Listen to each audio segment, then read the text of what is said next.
Moldova has already got a Russian area, an independent Russian area, and President Sandu believes that if Ukraine were to fall, Moldova would be next. I think that's perfectly reasonable. Over the weekend, there was a protest by pro-Russian separatists walking through the capital.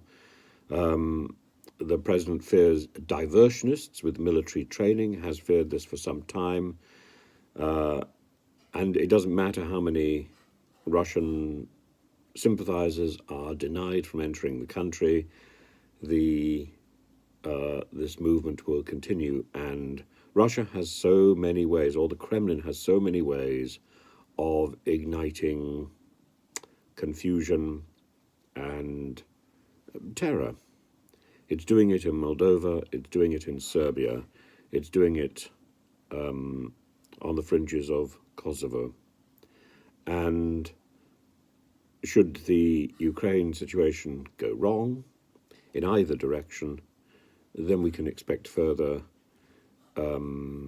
clashes in these other countries, Moldova and Serbia and Kosovo.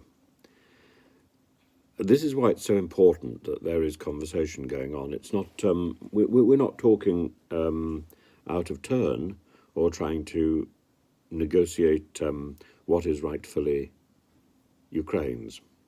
What we should be doing is keeping the door open and talking directly to Russia and talking directly to the power in Russia, that is Putin.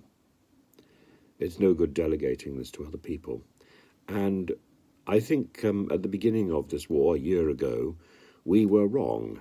We were wrong in thinking the aim was to get Russia to sit down with Ukraine. No, the aim should have been to get Russia to sit down with other people, with representatives from other nations, to make sure those doors were kept open. That was more important, I suggest, than sanctions and saber-rattling.